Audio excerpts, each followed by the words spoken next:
Hello all, it's James Johnson, aka Sulphur Blade, and welcome back to my channel. I've got a video here that's going to be less about me and more about letting you hear the words, or well, some excerpts out of a particular speech I found very good at the American Conservative Union, known as CPAC, this year.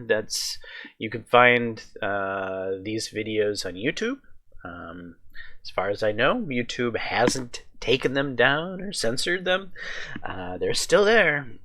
This is one particularly fiery and really good speech by the guy by the guy we know as Ted Cruz. I don't just call him that. All of us call him that. That's his goddamn name. So anyway, what I was going to allude to in the past, I've been a little bit critical of Ted Cruz in that sometimes he just feels like he talks a lot, and there's not enough action. Though I've classified him as being like a B-plus politician, right? And I classify Lindsey Graham as being down in the D's because he talks even more and has even less action. In a lot of ways, Lindsey Graham and Ted Cruz have similar parallels in my eyes. It's just that Ted Cruz is a much higher class of Lindsey Graham. I think Lindsey Graham is a swamp creature. I think Ted Cruz is a person that resembles a Lindsey Graham swamp creature, but isn't actually in the swamp. I don't know how else to put it. Anyway, this is maybe the best speech I've ever seen him give. And enjoy these next segments. Here we go. A lot of voices in Washington that want to just erase the last 4 years. Want to go back to the world before, where we had government of the lobbyists, by the lobbyists, and for the lobbyists. Where the Republicans' compelling message was, Republicans, we waste less. And they look at Donald J. Trump, and they look at the millions and millions of people inspired who went to battle fighting alongside President Trump, and they're terrified. And they want him to go away. Let me tell you this right now, Donald J. Trump ain't going anywhere.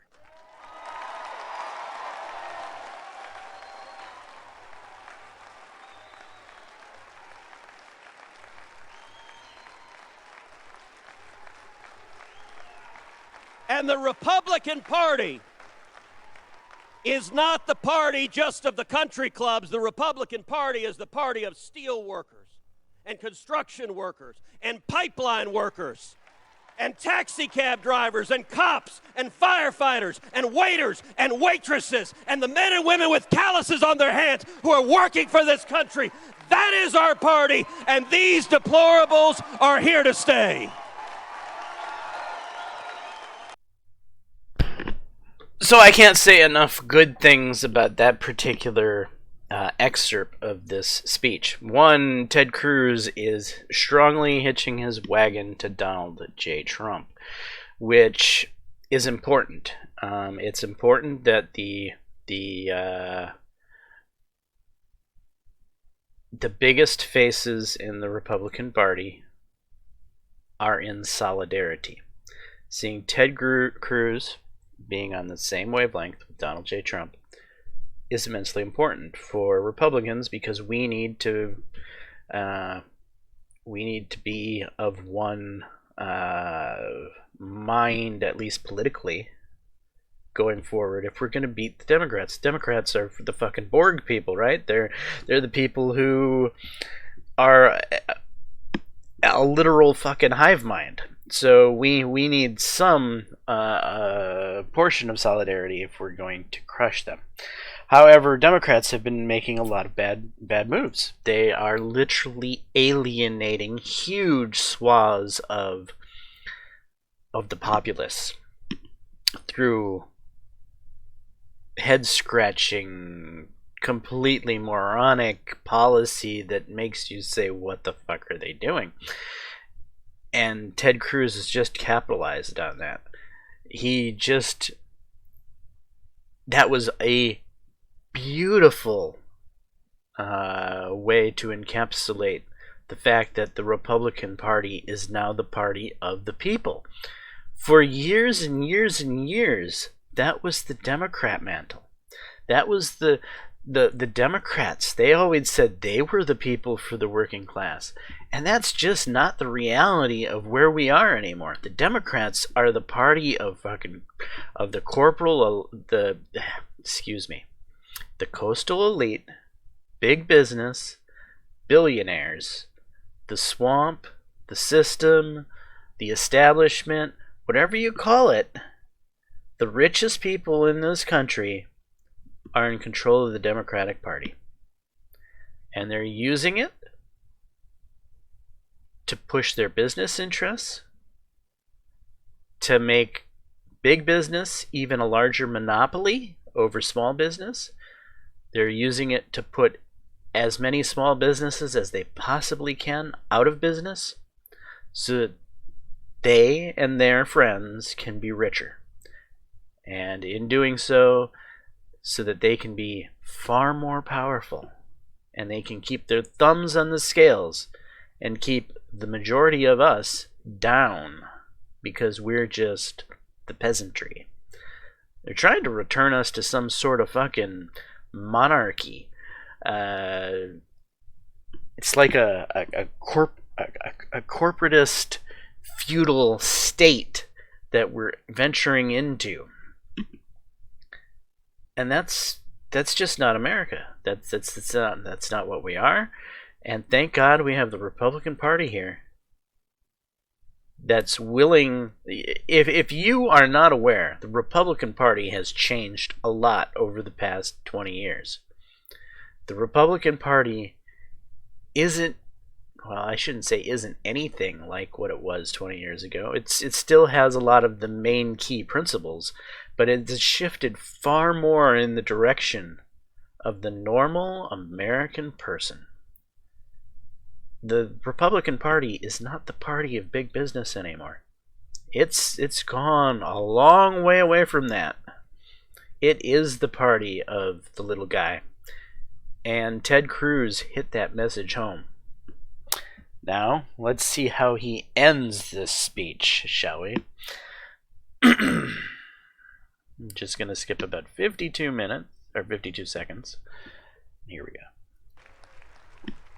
Because I'm going to close with these words of encouragement. These are dark days, and the media tells us this is the new galactic empire forever and 1,000 years.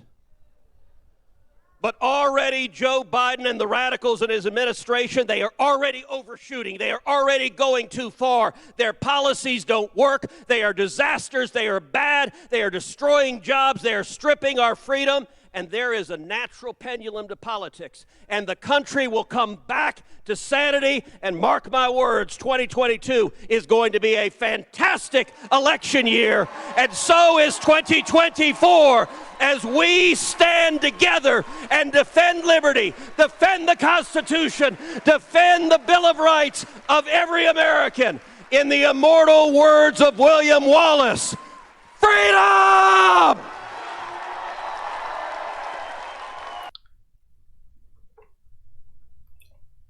That was a great end.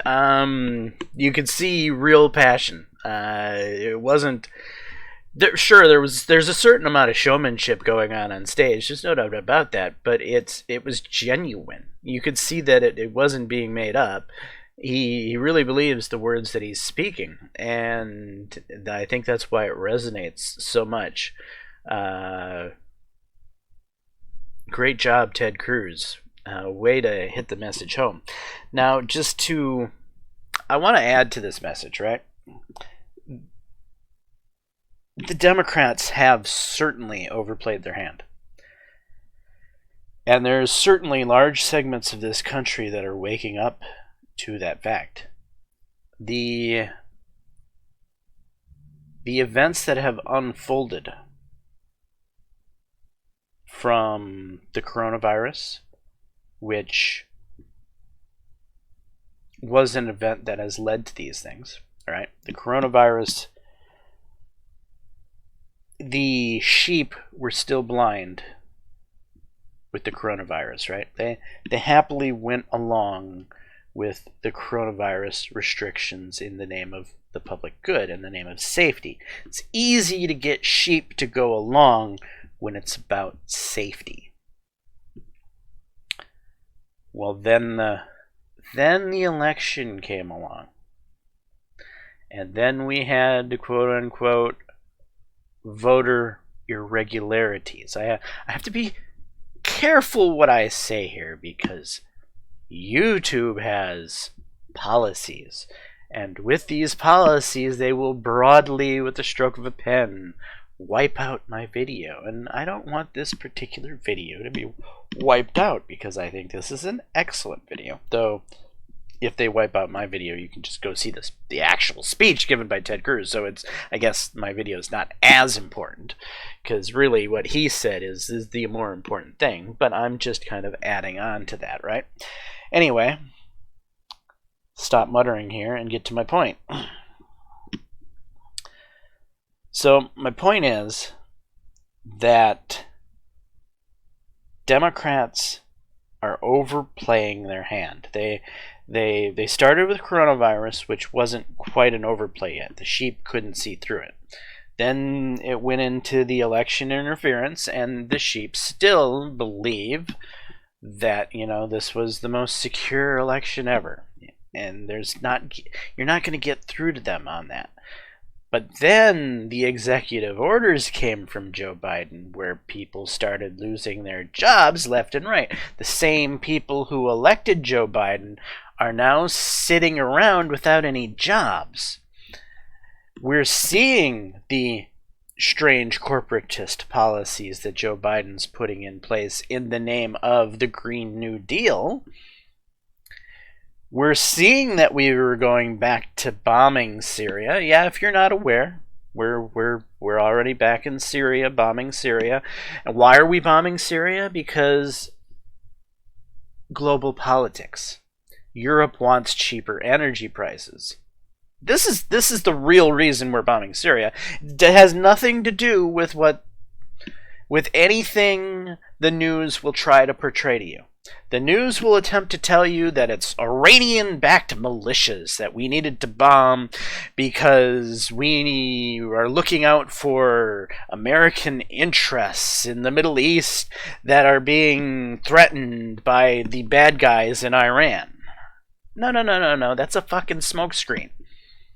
Syria's leader has said no to a pipeline to ship cheap natural gas to Europe from the Middle East. Syria is a country that's blocking that pipeline. There's no way around Syria. They have to go through Syria if that pipeline's ever going to be a reality. Since Syria said no, and why did Syria say no? Because Syria is close friends with Russia. Yes, Russia and Syria are close friends. Why does Syria care about Russia in this instance? Because what's good for Russia is for Russia to sell its natural gas to Europe. So Russia has the European energy supply kind of on a monopoly type situation, and Russia can charge more. If that pipeline from the Middle East were to get into Europe, then Russia would have to be more competitive. It would have to charge less for its natural gas from its pipeline. So let's not mince whistles about what's going on in Syria here. Syria is being bombed into oblivion because this leader in Syria will not allow the pipeline to come through, so our European allies can get their cheaper natural gas. That's what this all comes down to. That, and we also want to keep our hold of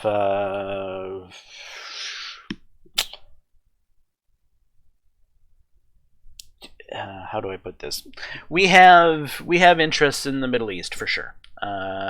petroleum interests. We, as Donald Trump says, we took the oil in Syria, right? We left our military there to hold the oil.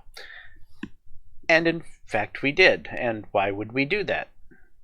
Well, because oil is the one thing that keeps the American dollar afloat.